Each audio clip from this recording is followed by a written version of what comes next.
एक गांव में गरीब आदमी दीपक अपनी बेटी रानो के साथ छोटे से घर में रहता था। वो मजदूरी करके अपने घर का गुजारा करता था। वो कई सालों से अपनी बेटी की शादी के लिए रुपए इकट्ठे कर रहा था।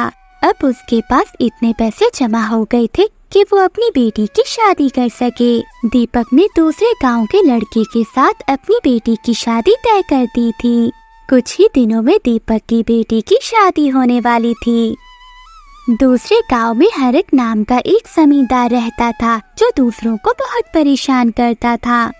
वो गांव में किसी की भी जमीन पर कब्जा कर लेता था। एक दिन जमींदार अपने घर में बैठा सोच रहा था, दीपक के पास इतने पैसे कहाँ से आ गए कि वो अपनी बेटी की शादी धूमधाम से कर रहा है। इसने मेरे पैसे तो आज तक वापस लौटाए नहीं और ब्याज भी बढ़कर काफी हो गया है। यही सही वक्त है इससे अपने ब्याज समेत पैसे वापस लिए जाएं। शादी वाले दिन उसके घर जाकर बुखेड़ा खड़ा कर दूंगा। शादी वाले दिन जमींदार अपने 2 गुंडों के साथ दीपक के घर चल पड़ा। जब जमींदार दीपक के घर पहुंचा तो वहां पर खड़े लोग जमींदार को देखकर घबरा जाते हैं। जमींदार का यहाँ आना ठीक नहीं है। ये मतूत कोई ना कोई बखेड़ा खड़ा कर देगा। तुम सही कहते हो भाई, ये नामुराद बिना मतलब कहीं नहीं जाता। इसने बहुत सारे लोगों पर जुल्म किया है। बस आज ऊपर वाला दीपक की इज्जत रख ले। जब दीपक ने जमींदार के आने की खबर सुनी तो वो दौड़ा चला आया। दीपक को देखकर जमींदार दीपक से बोला, क्यों दीपक, अपनी बेटी की शादी बड़ी धूमधाम से कर रहा है और हमें तूने बुलाया भी नहीं और मैं बिना बुलाए ही चला आया। क्यों, मैंने सही किया ना? ये तो आपने बिल्कुल सही किया। तुम्हारे लिए तो बहुत खुशी की बात है कि आप इस मौके पर हमारे घर आए।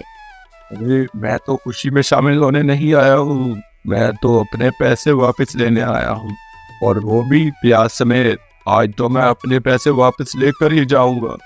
मैंने अपनी बिटिया के लिए एक पैसा बड़ी कमाई से जोड़ा है और उसकी शादी है। मैं आपके सामने हाथ जोड़ता हूँ, मैं आपके पैर पकड़ता हूँ। ऐसी कोई बात मत बोलिए जिससे लड़के वाले नाराज हो जाएं और मेरी बेटी की शादी रुक जाए। ये मेरी इज्जत का सवाल है। जब तू मुझसे पैसे लेने आया था तब तुझे अपनी इज्जत का ख्याल नहीं आया। तू अपनी बेटी की शादी इतनी धूमधाम से कर रहा है, क्या जरूरत थी थोड़े पैसों में कर लेता। मैं अपनी बेटी को कभी कोई सुख नहीं दे पाया। बेचारी ने बचपन से ही मुसीबतों का सामना किया। मैं सोचा मैं अगर इसका व्यवहार किसी अच्छे घर में कर दूंगा तो इसे किसी मुसीबतों का सामना नहीं करना पड़ेगा। इसलिए मैंने अपनी बेटी के लिए सरकारी नौकरी वाला लड़का देखा है। अच्छी खासी तनख्वाह मिलती है। अब वो अपने ससुराल में खुशी से रह सकेगी। अच्छा, तूने अपनी बेटी का विवाह इतने बड़े घर में किया है? अरे ये तो तूने बहुत अच्छा किया, लेकिन अगर तू सारे पैसे शादी पे खर्च कर देगा तो मेरे पैसे कौन देगा? तो मैं दिन रात मेहनत कर कर आपके सारे पैसे वापस लौटा दूंगा। ऐसी कोई बात मत कीजिए जिससे मेरी बेटी की विवाह में रुकावट आ जाए। मैं कुछ नहीं जानता दीपक, तेरी बेटी की शादी हो या ना हो, मुझे मेरे पैसे आज ही चाहिए, अभी और इसी वक्त। तभी मैं यहाँ से जाऊंगा, वरना मैं तेरे समझी के सामने तेरी वो इज्जत करूंगा तू जिंदगी भर याद रखेगा। ऐसा मत कीजिए, मेरी बेटी की शादी टूट जाएगी। तुम्हारे पास 10 मिनट का टाइम है, तुम मेरे पैसे ब्याज समेत वापिस दो, वरना मैं तुम्हें तुम्हारे समझी के सामने रुसवा कर दूंगा। यूं ही 10 मिनट गुजर जाते हैं मगर दीपक जमींदार को पैसे नहीं दे पाता। इतने में ही दीपक का समधी और दामाद आ जाते हैं। जमींदार उन दोनों के सामने दीपक को बहुत बुरा भला कहता है और उसके समधी के सामने उसे रुस्वा करता है। जिस आदमी की लड़की के साथ तुम अपने लड़के का विवाह कर रहे हो, ये 1 नंबर का धोखेबाज और मक्कार आदमी है। पैसे उधार दिए थे और अभी तक वापस नहीं लौटाए। जमींदार की ये बात सुनकर दीपक का समधी अपने बेटे से कहता है, चल बेटा यहाँ से, मैं दीपक जैसे मक्कार आदमी की बेटी से तेरा विवाह नहीं कर सकता। मैं तो इसे बड़ा आदमी समझता था, ये तो 1 नंबर का बदमाश निकला। अच्छा हुआ मुझे विवाह से पहले ही पता चल गया, वरना जीवन भर मुझे पछतावा रहता। अपने समधी को ये बातें सुनकर जाता देख दीपक को ऐसी घबराहट हुई कि वो चक्कर खाकर नीचे गिर जाता है। जब वहाँ खड़े लोगों ने उसकी जांच की तो वो कहने लगे, अरे दीपक की तो सांस नहीं चल रही, लगता है दीपक इस दुनिया में अब नहीं रहा। दीपक को मरा हुआ देखकर जमींदार वहाँ से भाग जाता है। जब इस बात का पता दीपक की बेटी रानो को चला तो वो दौड़ती चली आई। अपने पिता को जमीन पर गिरा देखकर उसकी आंखों में आंसू आ गए। पिताजी, आप मुझे छोड़कर क्यों चले गए? मैं तुम्हारे बगैर कैसे रहूंगी? मेरा अब इस दुनिया में रहने का कोई फायदा नहीं। जब मेरे पिताजी यहाँ नहीं रहे तो मैं क्या करूंगी? उसी भीड़ में खड़ा हुआ साधु बोलता है, बेटा ऐसा नहीं बोला करते, तुम्हें हिम्मत से काम लेना होगा। जालिम जमींदार की वजह से आज तुम्हारे पिताजी इस दुनिया में नहीं रहे। उस नामुराद को ऊपर वाला उसकी सजा जरूर देगा। बाबा, जिस लड़की की बारात वापिस चली जाए, जिसके बाप की पगड़ी पृथ्वी के सामने उछाली जाए, वो लड़की जान न दे तो और क्या करे? अब मेरा इस दुनिया में कोई नहीं रहा। मेरी तो दुनिया ही लुट गई। मैं किसके सहारे जीऊं बाबा? इतना सब हो जाने के बाद अब मुझसे कौन विवाह करेगा? भीड़ में खड़ा बबलू नाम का शख्स ये सब कुछ देख रहा था। तभी वो रानो से कहता है, मैं करूँगा रामा तुमसे शादी, मैं तुम्हारा सहारा बनूंगा। बबलू की ये बात सुनकर वहाँ पर खड़े हुए सभी बहुत खुश हो गए। कुछ ही दिनों में दोनों की शादी हो जाती है। बबलू रानो को लेकर अपने घर की ओर चल पड़ता है। कुछ ही देर में बबलू अपने घर पहुँच जाता है। बबलू के साथ रानो को देखकर उसकी माँ उससे बोलती है, बबलू बेटा, कहाँ था तू? मैं कब से तेरा इंतजार कर रही थी। और ये लड़की कौन है? ये तुम्हारी बहू राना है। इस बेचारी के साथ बाल जुला हुआ, इस कतल वक्त पर मुझे इससे विवाह करना पड़ा। फिर बबलू सारी बात अपनी माँ को बताता है। ये सुनकर बबलू की माँ बबलू से कहती है, तूने अपनी जिंदगी में पहली बार अच्छा काम किया है। अब मैं तुम्हें कह सकती हूँ, शाबाश बेटा शाबाश। तूने एक बेसहारा लड़की को सहारा देकर बहुत ही अच्छा काम किया है बेटा। आज मैं तुझसे बहुत खुश हूँ। अगले दिन रानो बहुत परेशान थी। उसे परेशान देखकर बबलू उससे पूछता है, जालिम जिमीदार ने तुम्हारे बाप पर बहुत जुल्म किया और तुम्हें अनाज कर दिया। तुम परेशान मत हो, मैं उस जालिम जिमीदार को ऐसा सबक सिखाऊंगा कि वो जिंदगी भर याद रखेगा। मम्मी, आप उस चालबाज से भूल कर भी मत टकराना। परेशान मत हो रानो, मैं उस चालबाज की सारी चालबाजी निकाल दूंगा। बस देखती जाओ मैं क्या करता हूँ उसके साथ। फिर बबलू रात के अंधेरे में जमींदार के घर जाता है। वो दरवाजे पर दस्तक देता है। आवाज सुनकर जमींदार अपनी पत्नी से कहता है, अरे भाग्यवान, देख रहा जरा भाई, कौन इतनी रात को दरवाजा पीट रहा है। आप जाकर खुद क्यों नहीं देख लेते? हर टाइम मुझे ही कहते रहते हैं। जी तुमने समझ क्या रखा है? अरे नाराज क्यों होती हो? मैं जाकर देख लेता हूँ दरवाजे पर कौन है। फिर जमींदार बाहर आकर बबलू से कहता है, अरे क्या बात है, क्यों दरवाजा पीट रहे हो? मैं परदेसी आदमी हूँ, मुझे रात रहने के लिए कुछ जगह चाहिए। क्या आप मुझे कुछ जगह दे देंगे? मैं सुबह होते ही यहाँ से निकल जाऊंगा। जमींदार बहुत ही लालची और कंजूस था, इसलिए वो बबलू की बात पर सोचने लगा। आज रात इसे घर रख लेता हूँ और इससे रुकने का मोटा किराया वसूल करूंगा। ठीक है, मैं तुम्हें रखने के लिए तैयार हूँ, लेकिन तुम्हें इससे रहने के लिए किराया देना होगा। ठीक है, मैं किराया देने के लिए तैयार हूँ। मुझे कितना किराया देना होगा? एक रात रहने के 2 सोने के सिक्के। फिर बबलू 2 सोने के सिक्के निकालकर जमींदार को दे देता है। बबलू से 2 सोने के सिक्के लेकर जमींदार बहुत खुश होता है।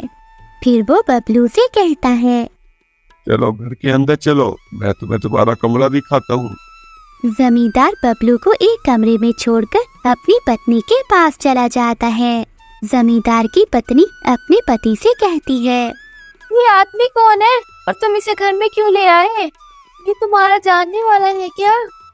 भाग्यवान, मैं इसे नहीं जानता। ये तो कोई परदेसी है, रात भर के लिए हमारे घर रुकेगा और सुबह होते ही चला जाएगा। रात में रुकने के लिए मैंने इससे 2 सोने के सिक्के लिए हैं। अरे तुम हर वक्त उल्टा काम क्यों करते हो?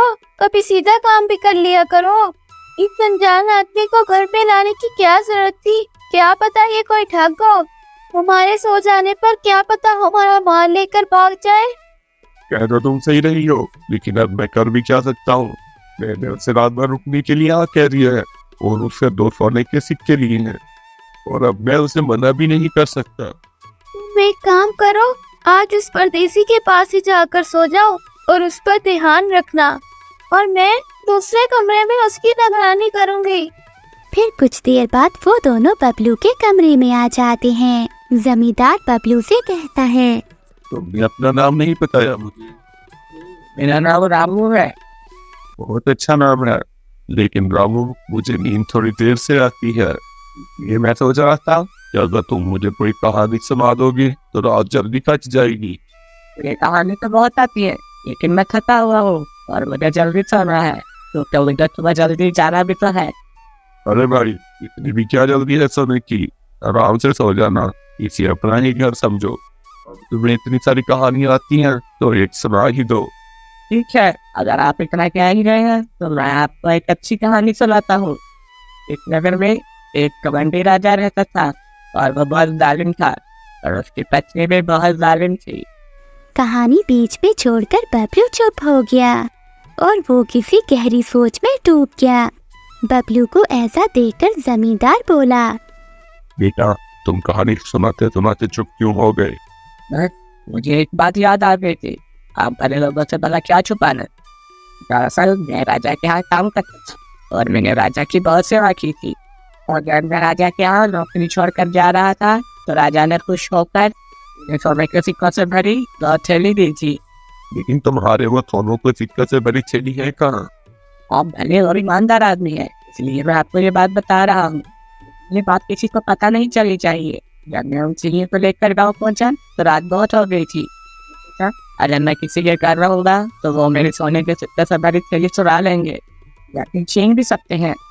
ये मैंने उन्हें एक पेड़ के नीचे गाड़ दिया है, और जब सुबह मैं घर जाऊंगा तो उन्हें निकाल कर लेकर जाऊंगा। बबलू की ये बात सुनकर जमींदार सोचने लगा, ये पागल लगता है। क्यों ना मैं इसकी दोनों सिक्कों की भरी थैलियां वहां से निकाल आऊं, और यही सही रहेगा। अब मैं इसे सोना देता हूँ और इसके सोते ही मैं अपना काम शुरू कर दूंगा। जमींदार ने ये सोचकर अपनी पत्नी से कहा, भाग्यवान, रात बहुत हो गई है, चलो हम जाकर सोएं और इसको भी आराम करने दो। तुम आराम करो बेटा, और हम भी चलकर सोते हैं, और अगर किसी चीज की जरूरत हो तो हमें बुला लेना।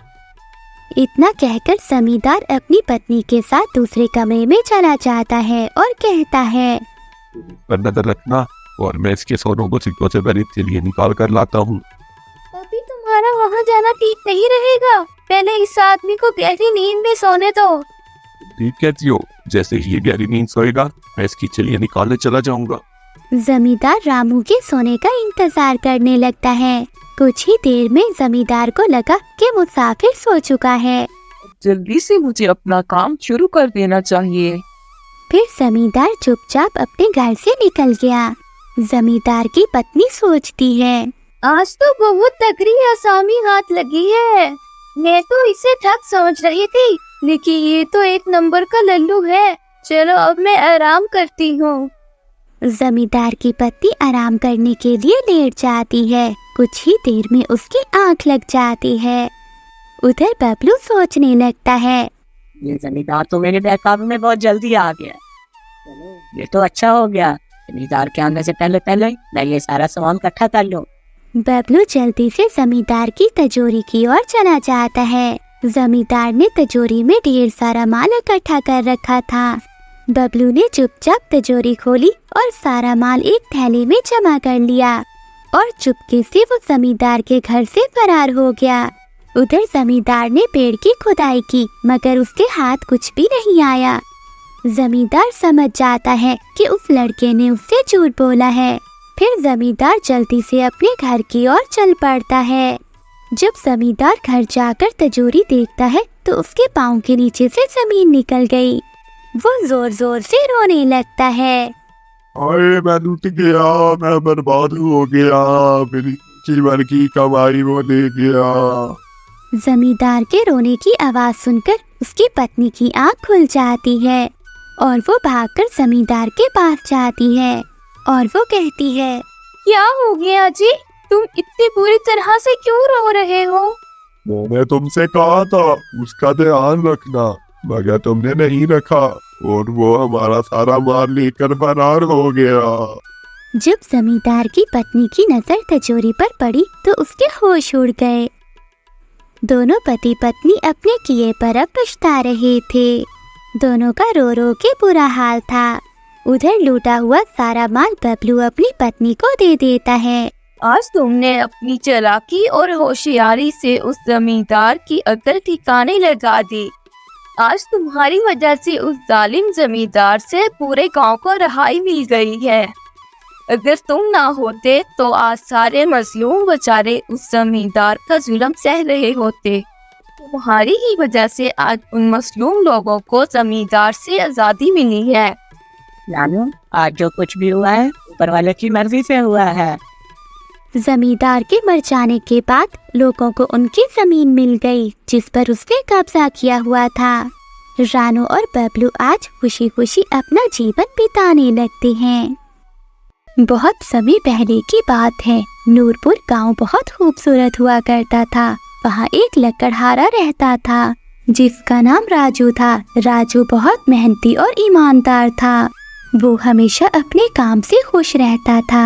उसके पास ज्यादा पैसे तो नहीं थे मगर वो अपनी जिंदगी से बहुत खुश था। राजू के परिवार में उसकी पत्नी और 2 बच्चे थे। राजू कालू सेठ के यहाँ लकड़ी काटने का काम करता था और सेठ कालू लकड़ी काटने के लिए राजू को पैसे देता था जिससे राजू और उसके परिवार का जीवन व्यापन होता था। राधा, मैं काम पर जा रहा हूँ, मुझे आज बहुत देर हो गई है। तुम आज बच्चों को स्कूल छोड़ आना। जी, स्कूल तो मैं छोड़ आऊंगी, लेकिन मोनू और चिंटी पिछले 2 दिन से कह रहे हैं उनकी टीचर स्कूल की फीस मंगा रही है। तो राधा, दे आओ बच्चों के स्कूल की फीस। अजी, आप जो पगार लाते हैं उससे मुश्किल से तो घर चलता है। इतनी सी तनख्वाह में मैं बच्चों की फीस का कैसे गुजारा करूं? अजी, मैं आपको एक बात साफ साफ कह देती हूँ, आप सेठ कालू से तनख्वाह बढ़ाने की बात करें। दिन ब दिन खर्च बढ़ता चला जा रहा है। बाजार सब्जी लेने निकलो तो सब्जी के दाम आसमान को छू रहे हैं। बच्चों की पढ़ाई का खर्चा और घर का खर्चा इतनी कम तनख्वाह में कैसे गुजारा होगा? तो ठीक है, मैं सेठ जी से आज ही पगार बढ़ाने की बात करता हूँ। इतना कहकर राजू काम पर चला जाता है। अरे भाई, आज तो पगार का दिन है। देखना, सेठ कालू कोई ना कोई लोचा जरूर करेगा। हमेशा कोई ना कोई बहाना बनाकर पगार कम कर लेता है।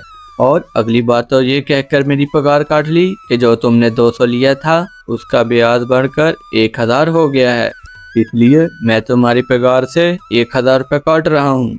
हाँ रिया भाई, तुम ठीक कह रहे हो। सेठ कालू एक नंबर का चालाक और लालची इंसान है। एक तो काम पूरा लेता है और ऊपर से पैसे भी पूरे नहीं देता। हाँ भाई, मेरी भी अगली बार सेठ कालू ने पगार काट ली थी। मैंने बस 2 छुट्टी ली थी जब मेरी गुड़िया बहुत बीमार थी और सेठ कालू ने इस बात का फायदा उठाकर मेरी आधी पगार काट ली। ऐ ऊपर वाले, इस बार सेठ कालू मेरी पूरी पगार दे दे, मुझे बच्चों की फीस भी भरनी है। फिर सभी लकड़हारे अपने काम को लग जाते हैं। काम करने के बाद वो सेठ के पास जाते हैं। सेठ जी, महीना पूरा हो गया है, हमारी तनख्वाह हमें दे दीजिए। अरे भाइयों, देखो, मेरे पास तुम्हें तनख्वाह देने के लिए अभी पैसे नहीं हैं। अभी माल बिका नहीं, सारा माल गोदाम में पड़ा है। 1-2 दिन में तुम्हारी तनख्वाह तुम्हें मिल जाएगी। पर सेठ जी, हमारे पास कोई पैसा नहीं बचा। हमें अपने घर के लिए राशन भी लाना है और बच्चों की फीस भी देनी है। अरे मैंने कहा तो है, 1-2 दिन रुक जाओ, तुम्हें तुम्हारी तनख्वाह मिल जाएगी। अभी मेरे पास पैसे नहीं हैं। सभी लकड़हारे निराश मन से अपने अपने घर चले जाते हैं। अजी, क्या हुआ? इस बार कितना पगार मिला है? राधा, अभी कोई पगार नहीं मिला। सेठ जी ने कहा है 1-2 दिन में पैसे मिल जाएंगे। पगार नहीं मिला? आपको तो पता है ना, बच्चों के स्कूल की फीस भरनी है। इनके स्कूल की टीचर ने आज साफ साफ चेतावनी दी है कि अगर कल फीस नहीं लाई तो बच्चों को घर पर ही बिठा लेना। बताओ मैं क्या करूं? मैं क्या करूँ राधा, सेठ जी कभी भी टाइम पर पैसे नहीं देते। अब तो हम इंतजार के सिवा कुछ नहीं कर सकते। बस 1-2 दिन की बात है, हम देख लेंगे। ऐसे ही 2 दिन गुजर जाते हैं। 2 दिन के बाद कालू सेठ उन्हें पगार दे देता है। अरे हरिया, ये ले अपनी पगार। पर सेठ जी, ये तो 2000 हैं। मैंने इस महीने 3000 तक का काम किया है। हाँ हाँ, काम तो किया है, लेकिन तूने 1-1 घंटा आराम भी तो किया है। ये पैसे उसी आराम के काटे हैं।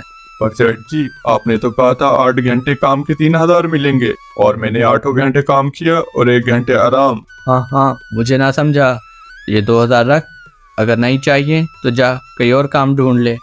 बेचारे काका हरिया के पास उन पैसों को लेने के अलावा कोई चारा नहीं था।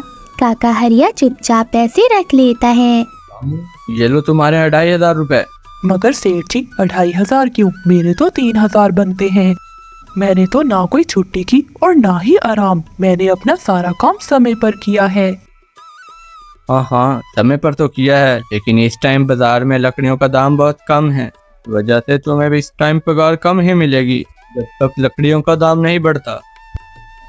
पर सेठ जी, बात तो 3000 की हुई थी। मैं 2500 में कैसे घर चलाऊंगा? मुझे अपने बच्चों की स्कूल की फीस भी भरनी है। मुझे पूरी तनख्वाह दीजिए। 2500 ही मिलेंगे। काम करना है तो कर, वरना कहीं और कोई काम ढूंढ ले।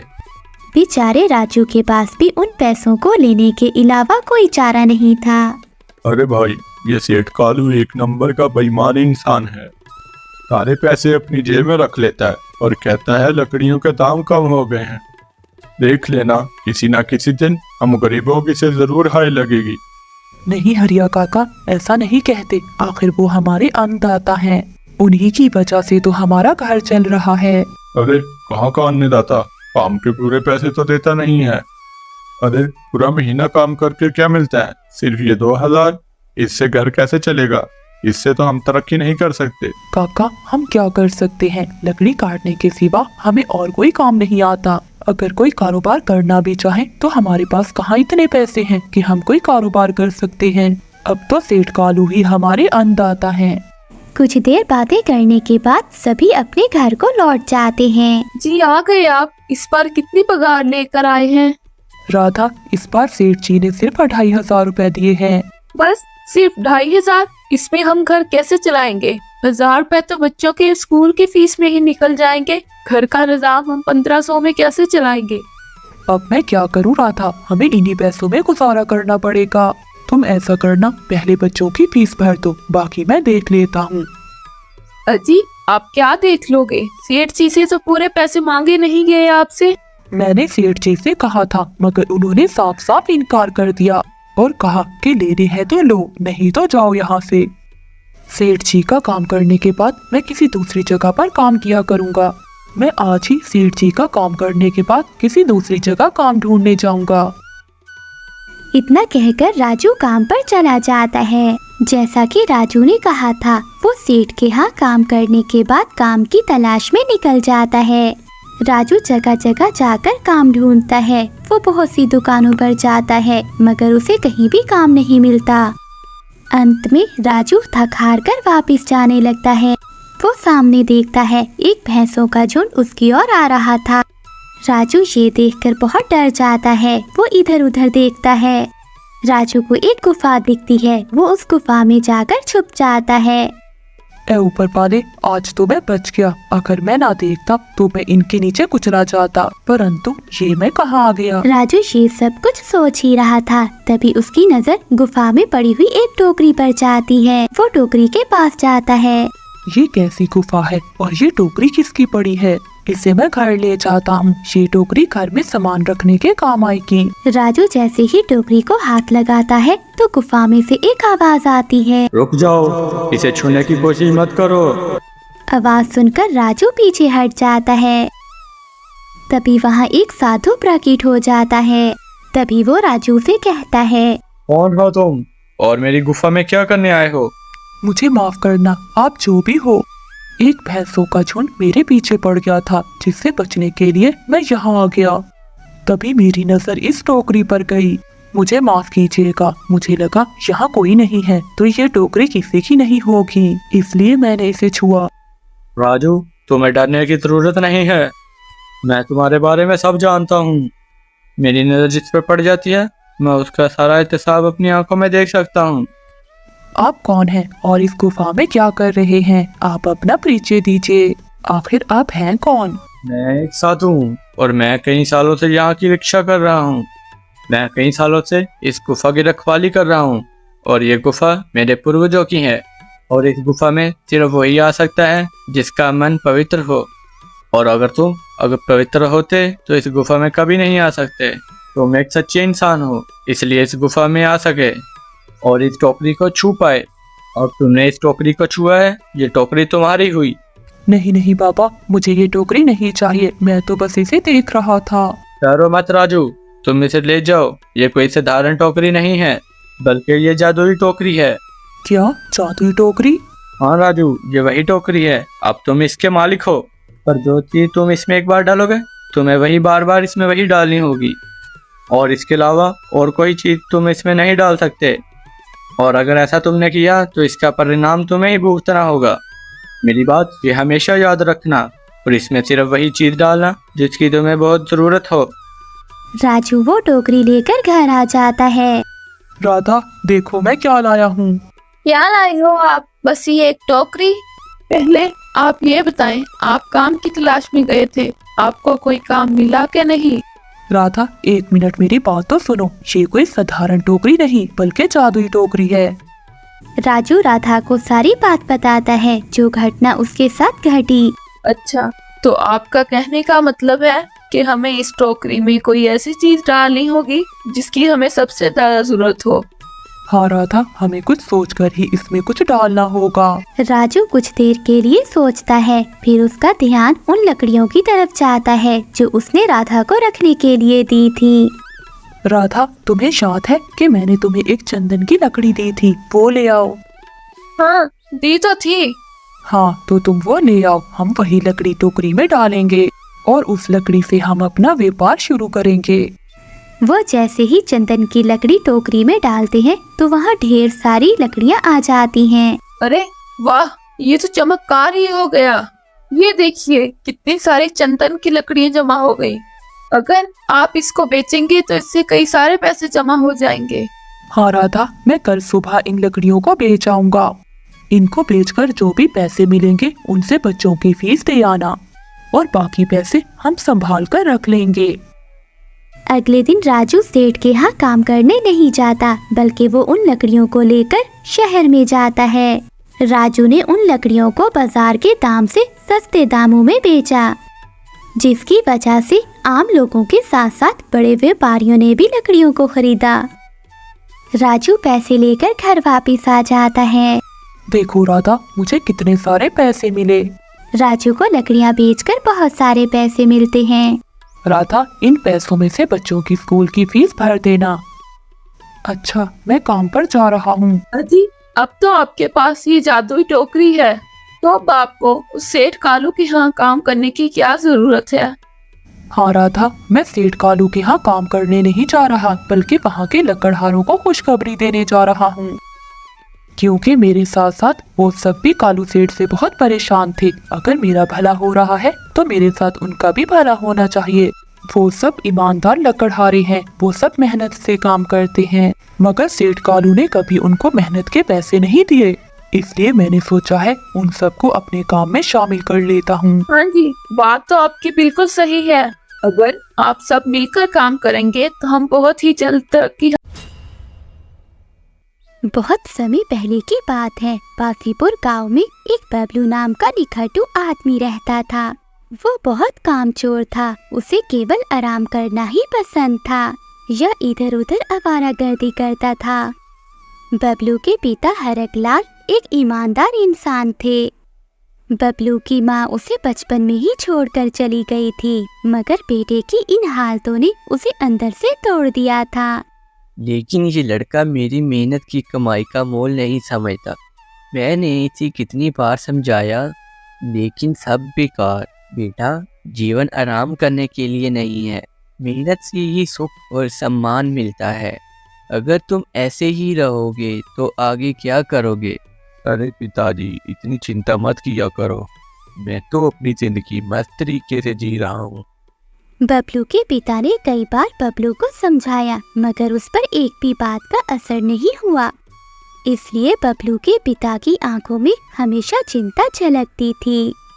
भाई किशन, ये लड़का तो मेरी बात सुनता ही नहीं है, हर वक्त सोता ही रहता है या फिर सारा दिन आवारागर्दी ही करता रहता है। मैं तो इससे परेशान हो गया हूँ, ये कब तक चलेगा? सुनो हरकलाल, मेरे ख्याल से तो यही तरीका बेहतर है कि तुम इसकी शादी कर दो। जब इस पर जिम्मेदारियां आएंगी तो इसकी आलसी आदतें बदल जाएंगी। तुम सही कह रहे हो, शायद इसका यही हल है। मैं जल्द ही इसके लिए कोई अच्छी लड़की ढूंढता हूँ। कुछ ही दिनों में हरकलाल ने रीतो नाम की लड़की से अपनी बेटी की शादी करवा दी। रीतो बहुत ही सुंदर और मेहनती लड़की थी। नीतू के आ जाने से मुझे पूरा यकीन है कि बबलू तुम्हारा आलसीपन दूर हो जाएगा। अब तुम जिम्मेदार हो जाओगे। शादी के बाद भी बबलू की आदतें नहीं बदली थी, बल्कि वो और भी सुस्त और काहिल हो गया था। ये आदमी कभी सुधरेगा? इतनी मेहनत से सब कुछ संभाल रही हूँ, ये बस सोता रहता है। अपने पति की इन हरकतों से रीतो अब बहुत परेशान हो चुकी थी। एक दिन रीतो ने अपने ससुर हरकलाल के सामने अपनी परेशानी रखी।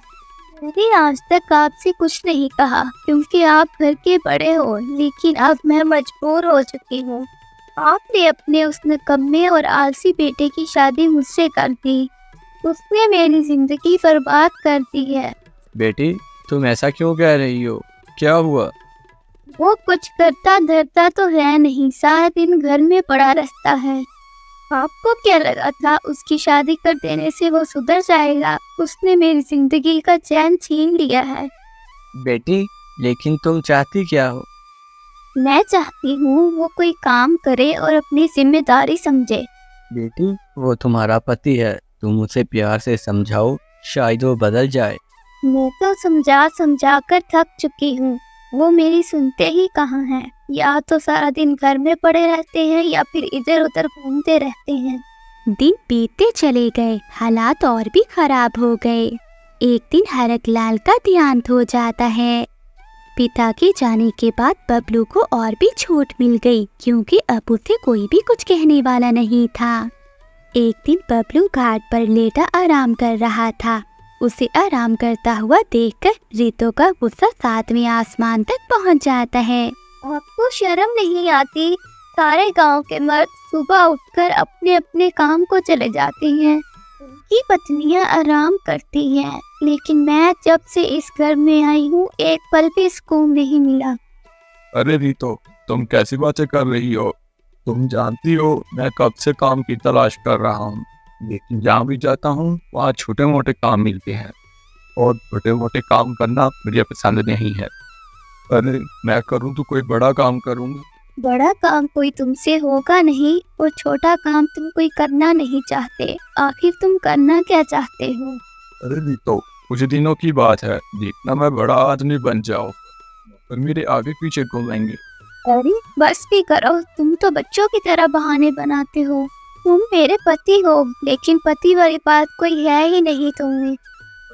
तुम क्यों मुझे बच्चों की तरह डांट रही हो? मैं तुम्हारा पति हूँ और तुम्हें मेरी इज्जत करनी चाहिए। इज्जत उसकी होती है जो घर में कुछ पैसे कमा कर लाए। वो आदमी अपने परिवार का पेट नहीं पाल सकता, उसकी इज्जत कौन करेगा? अरे रीतो, इतना गुस्सा करना अच्छी बात नहीं है। ठीक है, मत करो मेरी इज्जत, जो मन में आए कहती रहो, लेकिन एक काम तो कर दो, मुझे बहुत भूख लग रही है, 2 रोटी तो बना दो। तुम्हें खाना मांगते हुए शर्म नहीं आती? घर में 2 दिन से अनाज का एक दाना नहीं है, बताओ रोटी कहाँ से बनाओ?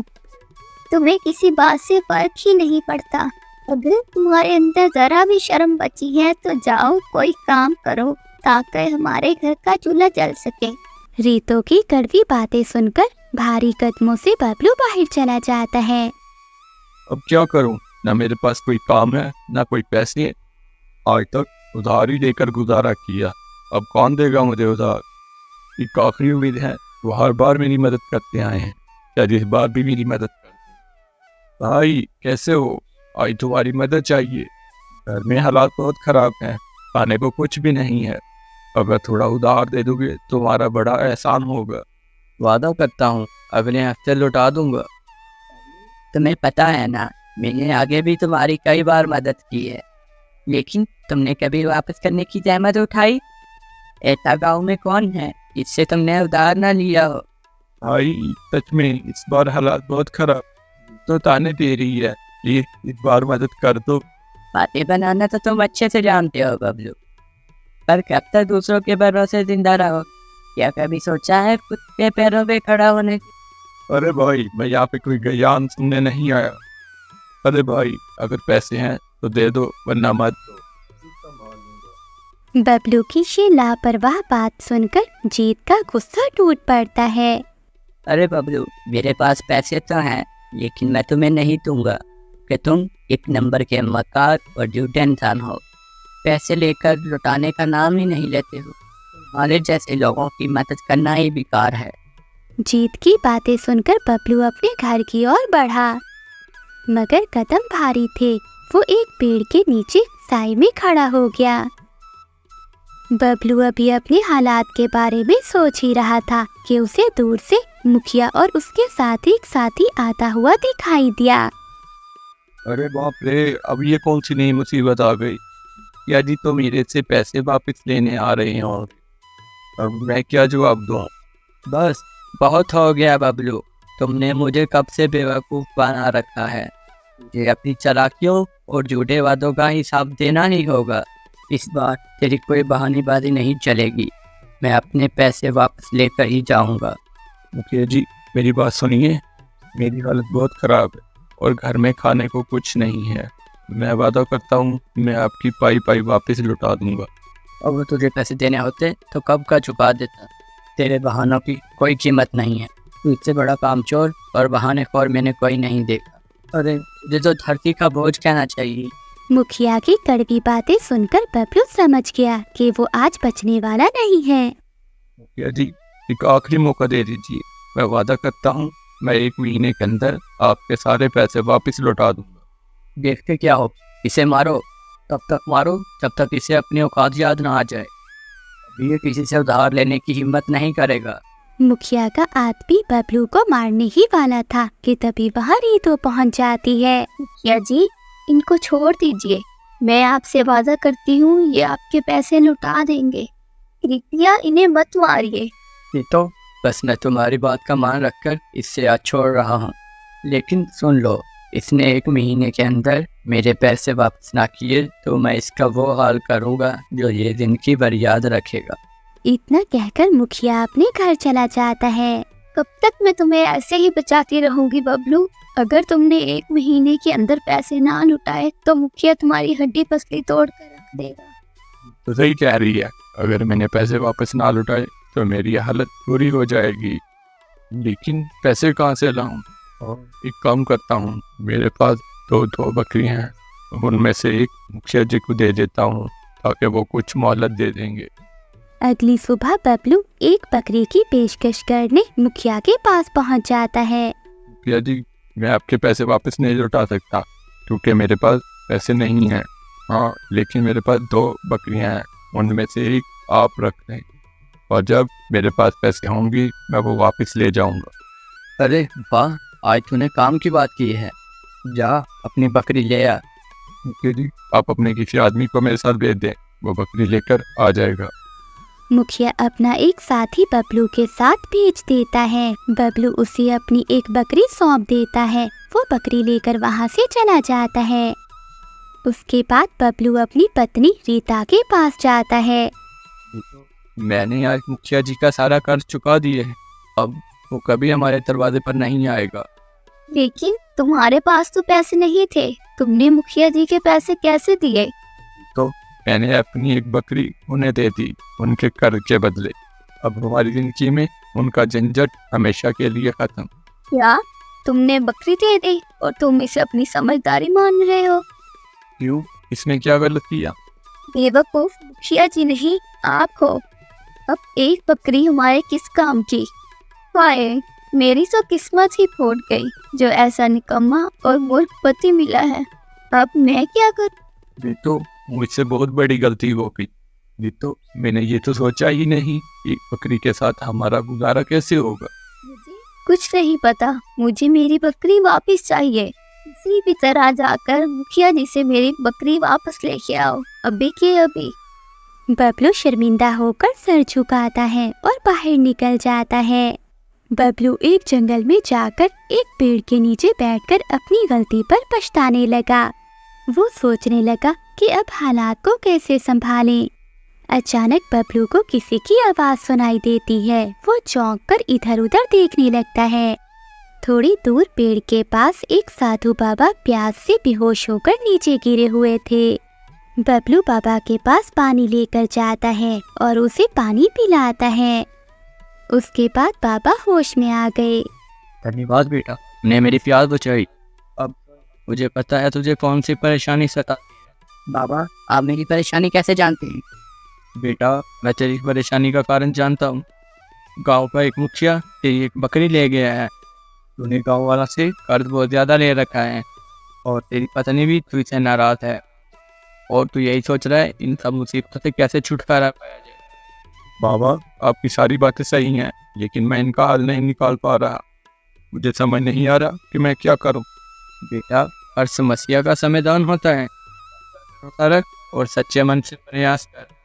बाबा जी, मुझे इस बार इस संकट से बचा लीजिए। मुझे कोई उपाय बताइए, मैं आपका हमेशा आभारी रहूंगा। बेटा, मैं तुझे एक वरदान देता हूँ। उसमें 100 बैलों जितनी ताकत होगी, तो जो भी काम करेगा तुझे थकान नहीं होगी। अब बस तू अपनी पूरी लगन और मेहनत से काम कर। धन्यवाद बाबा जी, मैं आपका एहसान कभी नहीं भूलूंगा। साधु बाबा ने मुस्कुराते हुए बबलू को आशीर्वाद दिया और वहाँ से चले गए। बबलू भी नई उम्मीद के साथ वहाँ से चल पड़ा। अगली सुबह जब रीतो ने उसे देखा तो वो बिस्तर पर नहीं था। वो अपने पति को ढूंढते हुए खेतों में गई। रीतो ने खेतों में जाकर देखा, बबलू खेतों का काम कर रहा था, वो भी बिना बैलों के। ये देखकर रीतो हैरान हो जाती है। आखिर ऐसा क्या हुआ कि ये इतने मेहनती हो गए, तो बिना मदद के ही अकेले पूरा खेत जोत रही है। ये तो कमाल हो गया। कुछ दिनों में ये बात पूरे गांव में फैल गई कि बबलू किसी भी मदद के बिना खेत का सारा काम खुद कर लेता है, वो भी बिना थके। अब तो गांव के लोग भी उसे अपना काम